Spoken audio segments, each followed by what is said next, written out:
Shots fired, shots fired. I'm live in Isla Vista on El Embarcadero. Multiple people injured, multiple bullet holes. We'll update this information as soon as it is available. Another student community in lockdown. 6 slain as a killer rampages the streets. He shot, and I just felt the wind pass right by my face. All of a sudden, we hear 5 really loud gunshots. Another nightmare reported live. As you can see behind me, multiple law enforcement vehicles. He flew at least about 100 feet or plus. Blood over his face, leg snapped. Another shooting spree in America.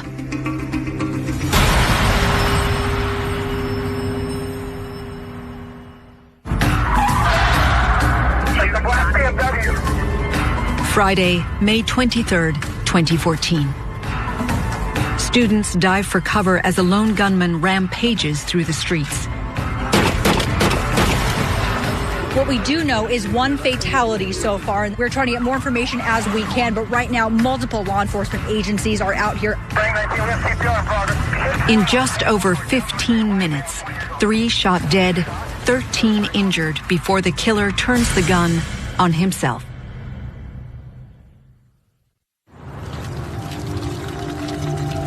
Next day, police find 3 more bodies in the killer's apartment. Yet again, a student community traumatized and families devastated. We got to the hospital and, we asked if he was there and they told me no.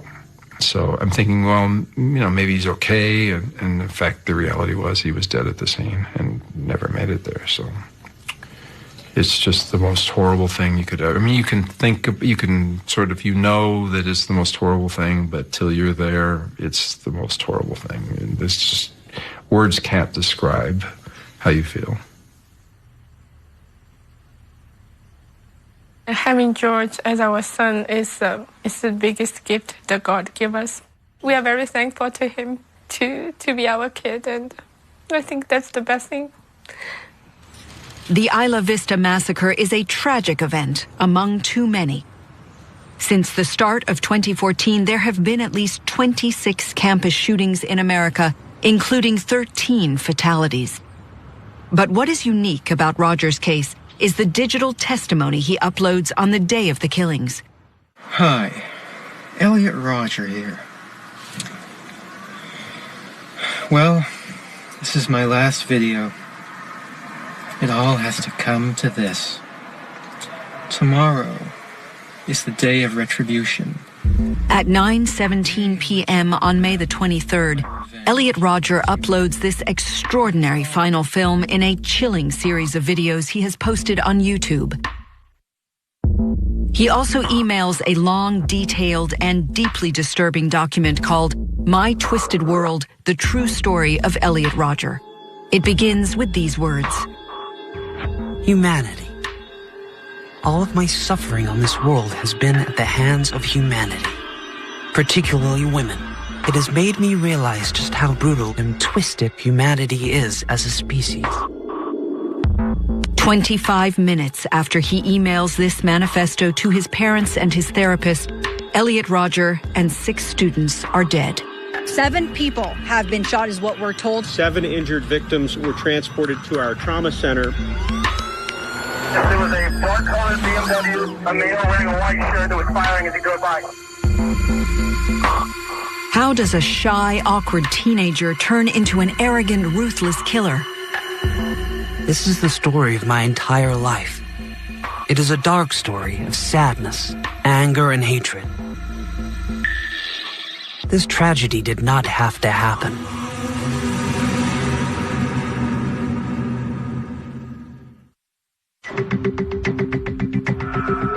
London-born Elliot Rodger had a privileged life.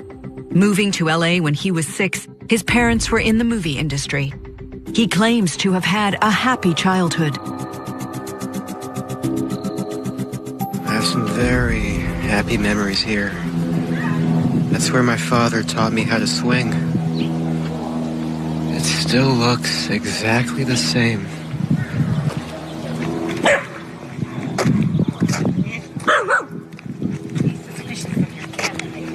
Oh. It's all right. Is he friendly? Yeah, normally he is, but he's a little worried about your camera. Oh, that's okay. But at an early age, it became clear that all was not well with Elliot Rodger. What I saw was a really socially awkward young man, very shy, very timid, didn't really quite know what to say or how to say. Wouldn't have even been able to tell you what his voice sounded like at that time. Elliot Rodger's social problems made him totally reliant on his parents. But their divorce when he was just 7 shattered his trust. I believe it was my mother who told me that she and my father were getting a divorce. My mother, who only a few months before told me that such a thing will never happen. I was absolutely shocked, outraged, and above all, overwhelmed. You know, every kid has trouble with parents. Lots of kids have parents who separate, who are divorced, who have acrimonious marriages, who form new partnerships. All of that is in the normal range.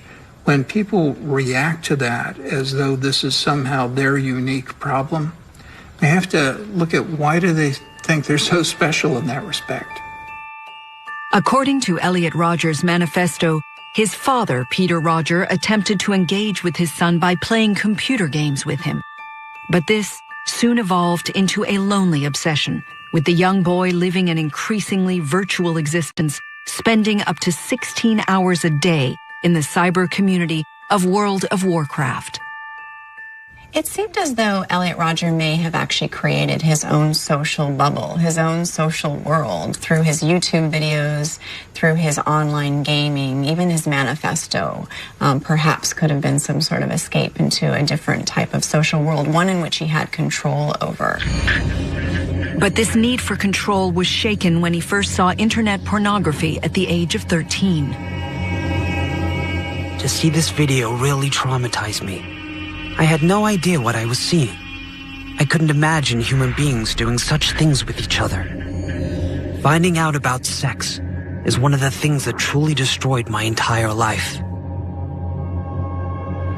Hearing high school classmates brag about their sexual experiences left him feeling inadequate and bitter. Jealousy and envy. Those are two feelings that would dominate my entire life and bring me immense pain. The feelings of jealousy I felt at 9 years old were frustrating, but they were nothing compared to how I would feel once I hit puberty and have to watch girls choosing other boys over me.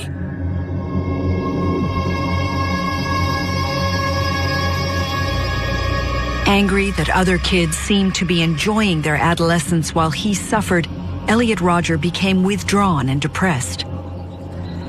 I can hear some kids playing down there. When I hear those sounds, it reminds me of the days of my childhood. Those were the best times of my life. I wish I could be a kid again.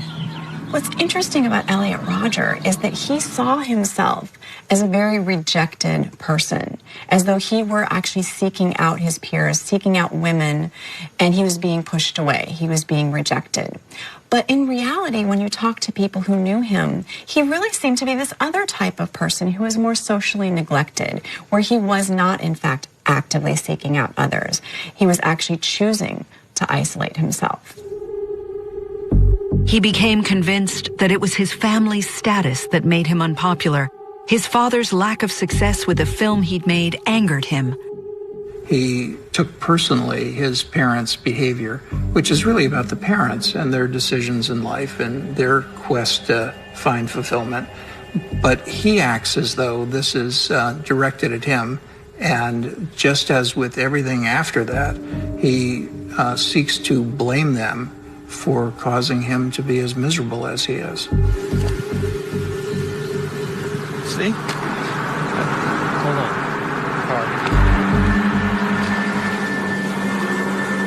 Elliot now sought a solution in the glamour of Hollywood.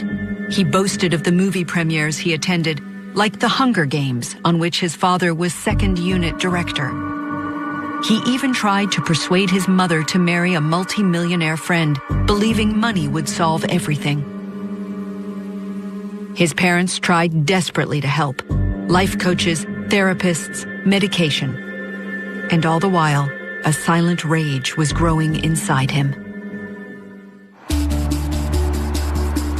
When he was 19, Elliot Rogers' parents suggested giving him a new start at college, living 80 miles away in the laid-back student town of Isla Vista. In Elliot Rogers' distorted mind, the move was a challenge, not to him, but to the world. I was giving the world one last chance to give me the life that I know I'm entitled to. The life that other boys are able to live with ease. If I still have to suffer the same rejection and injustice even after I move to Santa Barbara, then that will be the last straw. I will have my vengeance.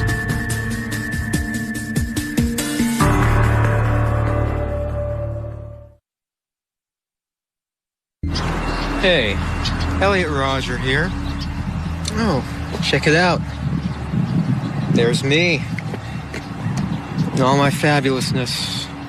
He considers himself superior to other people. He believes that other people ought to recognize this. I desire girls. I'm sexually attracted to girls. Sex is probably an obsession for any male between 13 and 25.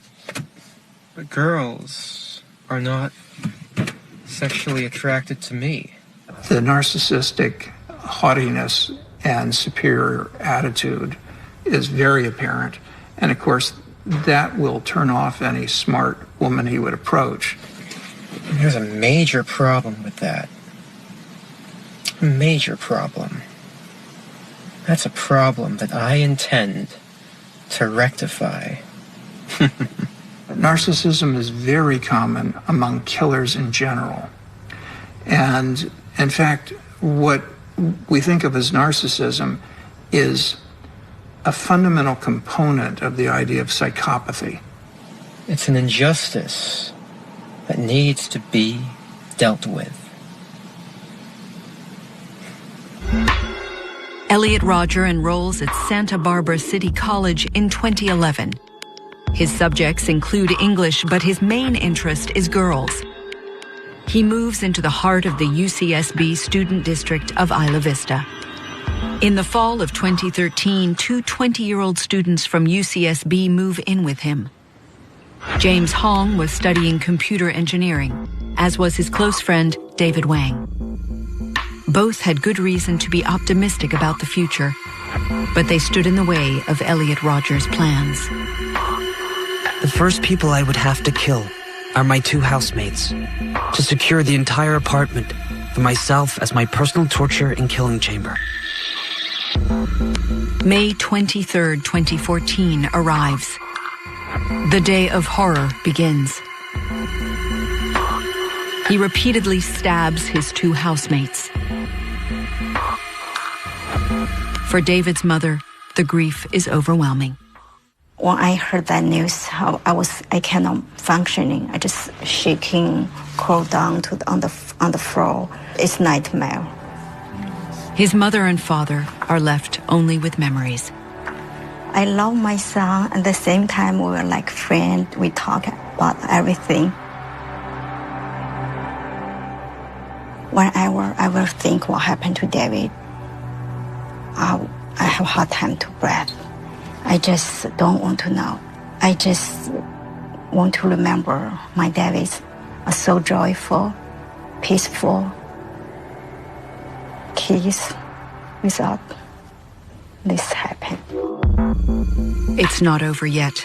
There is a third person in the apartment, a friend of Roger's roommates. You know, sometimes when you look with 2020, you go, now that makes sense. Now I get it. Now I see. Now I understand. That is not there with Elliot. Not one iota is it there. There was never a time in working with him or knowing him that I ever felt like his inability to interact socially or inability to interact outside of, say, his family would ever have led me to believe that this kind of rage was building inside of him.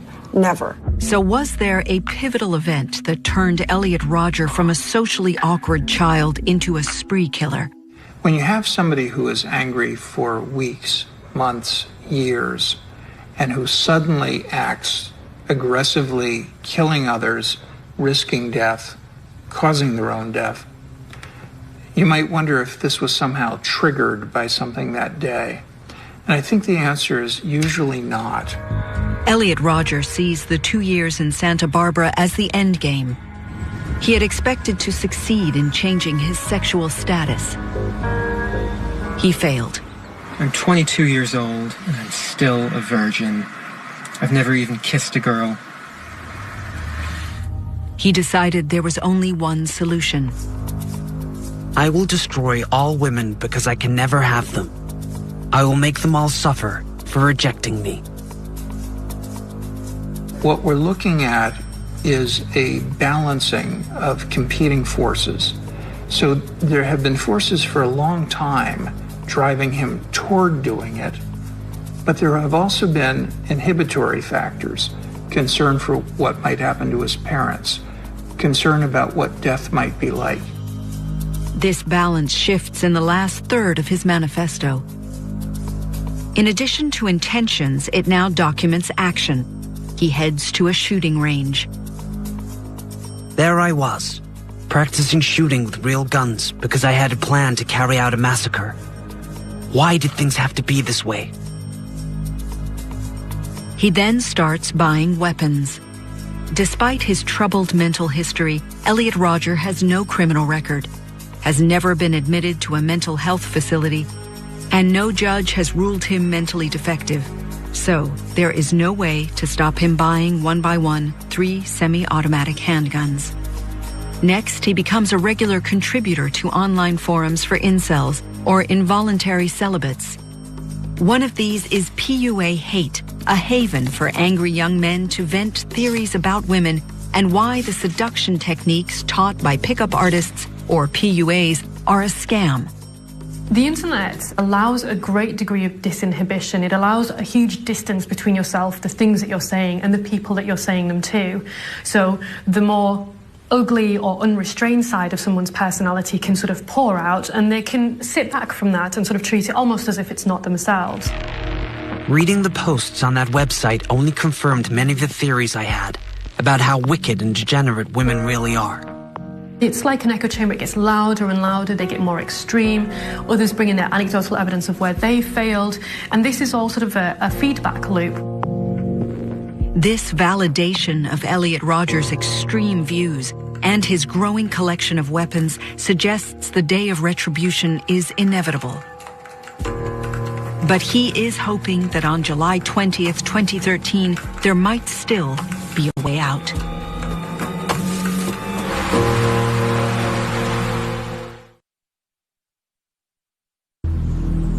The day of retribution might have been abandoned, or so Elliot Rodger claimed, as long as he lost his virginity. For his last-ditch attempt, he selected July 20th, 2013.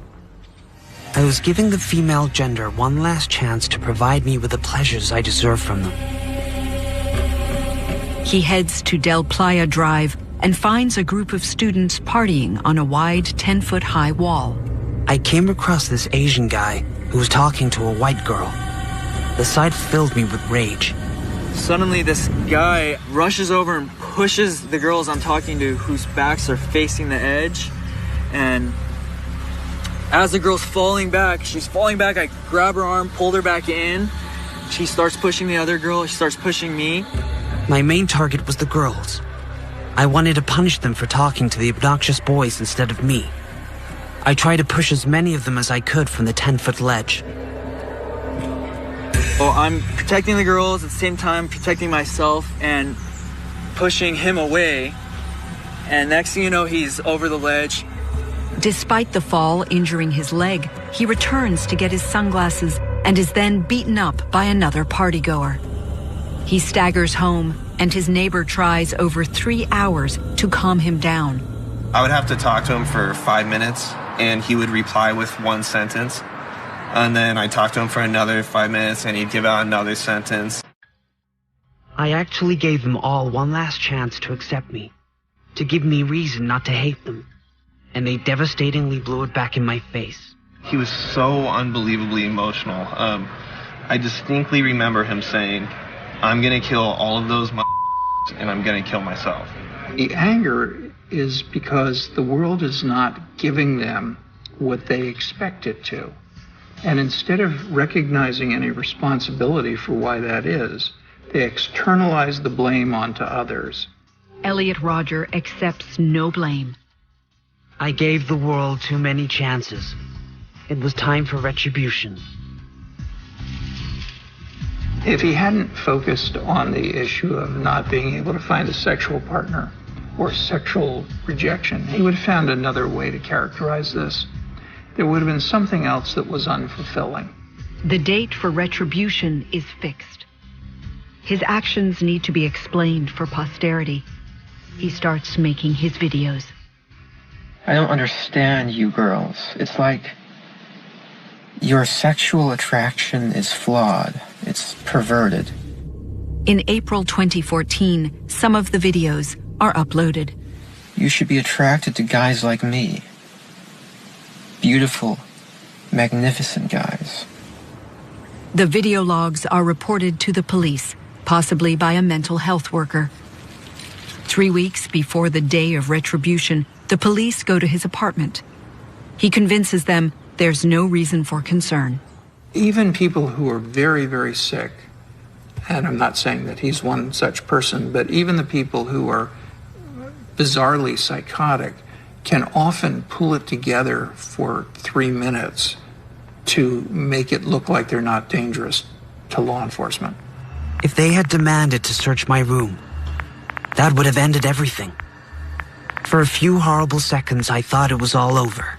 The current standard for mental health detention in the United States, including California, is such a high threshold of imminent danger to self or others that to meet that threshold, the way it's interpreted is basically to require that someone be waving a weapon now, or that they have waved a weapon in the last 24 hours and make a threat to kill now. The police leave without finding the weapons or the manifesto that revealed how he planned to use them.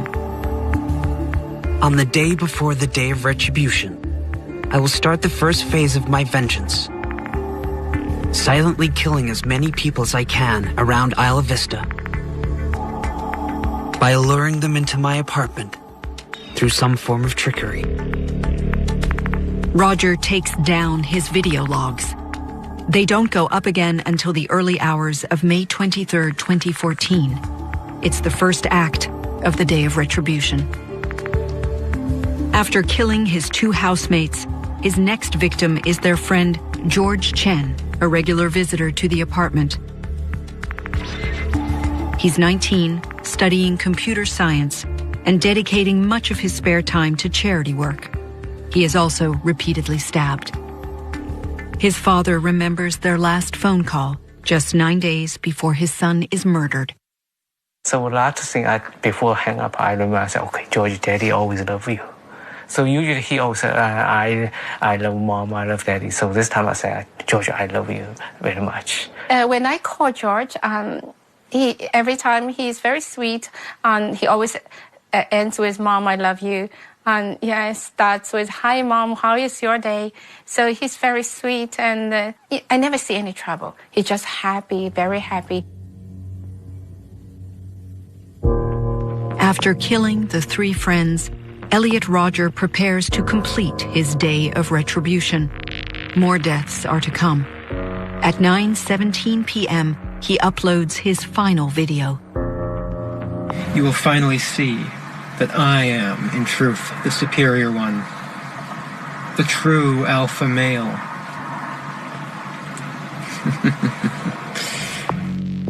At 9:18 p.m., he sends his manifesto to his parents and therapist. When they read it, they alert the police. But already, it's too late.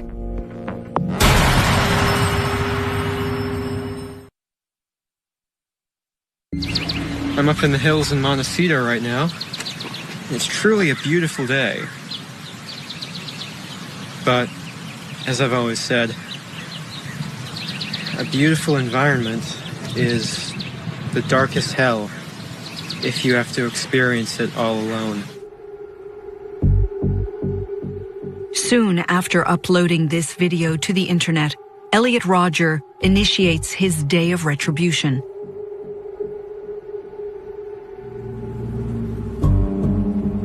But the killing is not over yet. There is more to come. He is about to go on the rampage. I hate all of you. I can't wait to give you exactly what you deserve.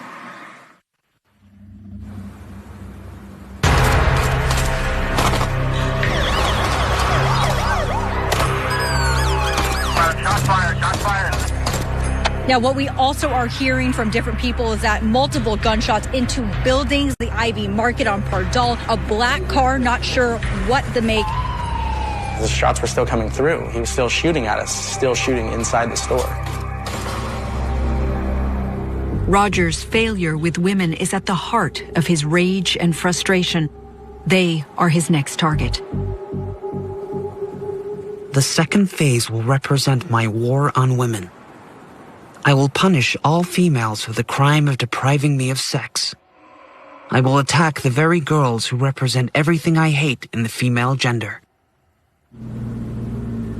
What Elliot Rodgers wanted, in my opinion, was the iconic California blonde that Santa Barbara is notorious for.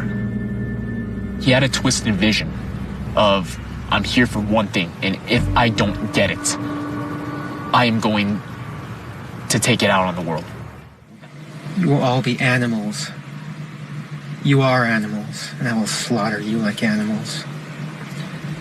He's angry, but what comes through loud and clear here is his detachment. His tone during this is a cold, instructional, calculated tone. There's no emotion in his voice. It's cruel. He's detached from it in his own emotions as he describes his plot. And he does that in the most distant, cold way. He has carefully researched his next target. The sorority with the most beautiful girls is Alpha Phi Sorority. I know exactly where their house is, and I've sat outside in my car to stalk them many times. One of the common features of mass murder that's clearly true of Elliot Rodgers is that they collect injustices. Elliot goes on at length about his sexual frustration, his inability to have a sexual relationship. He makes it the centerpiece of his quest. So the theme becomes payback and revenge for this grudge about perceived injustices. One of the themes that seems to emerge is this sort of paranoid or persecutory thinking that the world is out to get him. You know, he would make statements like, how dare you not accept me, or how dare you not recognize my magnificence. He saw the world through this hostile lens where even benign behavior from other people was seen as having hostile intent. At about 9:25 p.m., with 3 semi-automatic weapons and hundreds of rounds of ammunition, Elliot Rodger drives the short distance to the sorority building. Police believe he hammers on the door of the Alpha Phi sorority house, but no one answers. He gets back into the car and spots a new target: 3 sorority sisters walking across the street.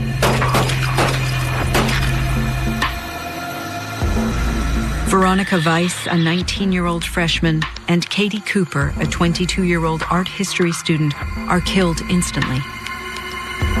Bianca DeCoke is hit 5 times, but survives. Gunshots heard in the area. Frank 19 and multiple Frank Hansen, 7 foot. He can still achieve the mission of killing the beautiful people who reject him, even if he can't get through the door to kill the group he originally said he would. He doesn't care about his promise to history. He cares about expressing his rage and ending his pain. And we have 30 down, require Segovia, and go north end. I need 3 ambulances here. Take the black BMW. Revenge is the most common theme among mass killers. I think Elliot Rogers chose Friday night because that's when lots of young people would be out having a good time, unlike him. A few blocks away, the IV Deli is busy with weekend customers. They have no idea about the carnage that is about to come their way.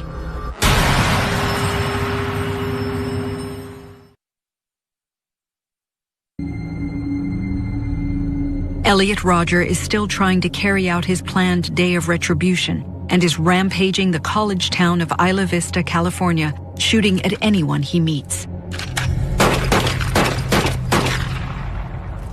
He has killed 5 students so far. He has stabbed to death his roommates James Hong and David Wang and their friend George Chen.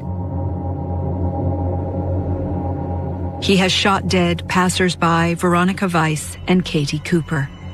Leaving Bianca DeCoke fighting for her life by the roadside, he drives the short distance to the busy Isla Vista Deli on Pardall Road and opens fire from his car. Customers dive for cover as bullets fly. Dylan Fontillas is one of them. Within about a minute, that's when I walked in. First 2 shots rang through. Instantly, that actually broke the glass, and that's when we all started scrambling for our life, pretty much. Dylan and a woman standing next to him are inches from death as bullets whistle past them, shattering the glass door of a refrigerator. I didn't so much hear the gun at first, but I heard the glass breaking, just the shatter of the glass. Just out of range of the surveillance camera, 20-year-old student Chris Martinez is shot twice as he enters the deli. I had just turned, I saw him fall. I kind of tucked my hand around my head and turned down and ducked behind the counter. As Chris slumps to the floor, the young woman reaches out to help him, but Rodger is still firing into the store. We sat there and watched this kid bleed to death. He was no less than 2 feet away from me. Customers rush to Chris's aid as Elliot Rodger drives off. He casually drove away, which was very surprising. So you didn't hear any tires screeching or anything like that. It was actually very calm. White male, 20 years old. That's been shot in front of the break office. It is now 9:31 p.m. Elliot Rodger has brutally murdered 6 young people, but he is not finished yet. He is now driving around Isla Vista's streets, firing into the Friday night crowds. The police are scrambling to stop him. People might wonder about the emotions of the killer. There's not a lot of emotion other than anger.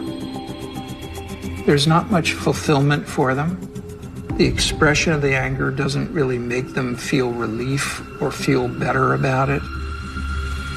What they recognize is there's a sense of finality, that this pain of the anger, the pain of isolation, is going to end because soon they will be dead.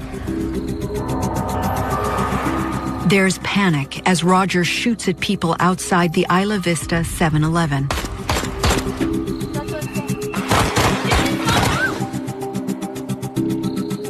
Residents capture the moment from the apartments above as people dive for cover in a pizza restaurant below. All of a sudden we hear 5 really loud gunshots. A bunch of people from outside just started running into the store, and we were all just take cover, take cover. And Frank 14, I'm sorry, but we need the medics to 7-Eleven as well. Rodger now turns around and heads towards the coast road of Del Playa Drive. Student Sierra Swartz has a terrifying encounter. He lifted up a little black pistol, and I just thought it was an airsoft gun or something. So I was like, hey, what up? And I turned around and I started walking the other way. And then he shot. I just felt the wind pass right by my face, and I was like, what?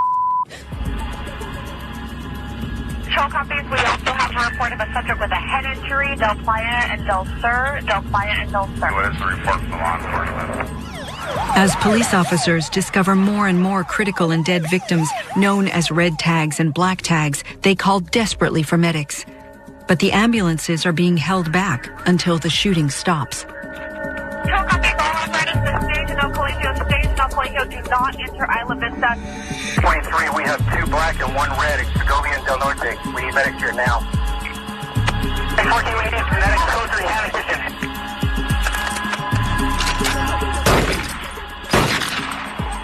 Right here, we got another gunshot. Victim at Sunrise. Shots fired, shots fired. The police open fire as Roger passes, hitting him in the hip through the car door, but he accelerates away.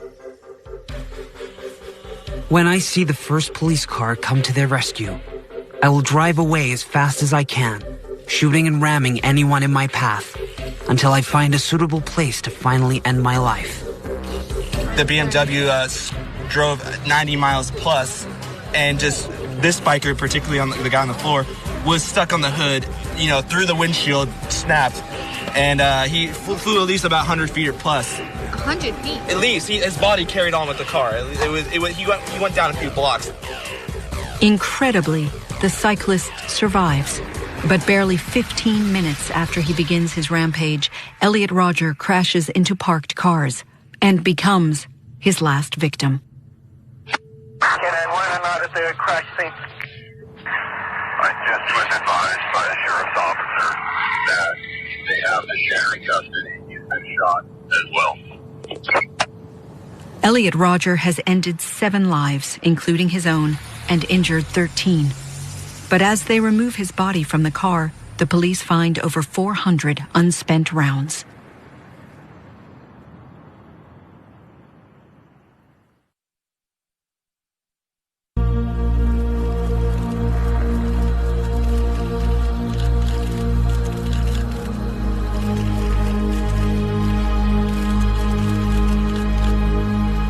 The morning after the Isla Vista shootings, police discover the grim scene at Elliot Rodger's apartment.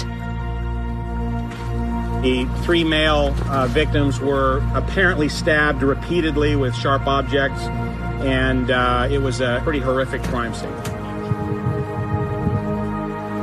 Well, this is my last... Within hours, Elliot Rodger's final video log and manifesto is being viewed on screens across the globe as people try to understand what he has done. Looking back now, sometimes I wonder, why didn't he tell us? Why didn't he, reach out and trust one person to say, wow, I'd really like to meet a girl? But he never articulated that. He never indicated in any way that he was troubled by it or he was angry about it. Never. I mean, he lived like a 20-second walk from my house, and I'd never seen the kid in my life. He went to the same school, we ate at all the same places, but just another face in the crowd. Along with his horrifying YouTube posts, Rodger's written in his 141 pages. Across social networks and mainstream media, the soul-searching begins. From the passionate to the tasteless, everyone has an opinion. I literally don't know how you can't see it as misogynistic.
how you could see it as anything other than misogyny. So my view on Elliot Rodger is that he's a hypocritical idiot, a narcissistic psychopath. A few postings on the chat rooms Elliot Rodger visited hail him as a hero, but they are quickly taken down. Amidst the chatter, the anguished voices of the other victims, the families, begin to be heard. When will this insanity stop? When will enough people say, stop this madness? We don't have to live like this. Too many have died. We should say to ourselves, not one more. Thank you. That's it. We have been working so hard. We try to build a better future for our children. And when I lost George, all those things seems meaningless.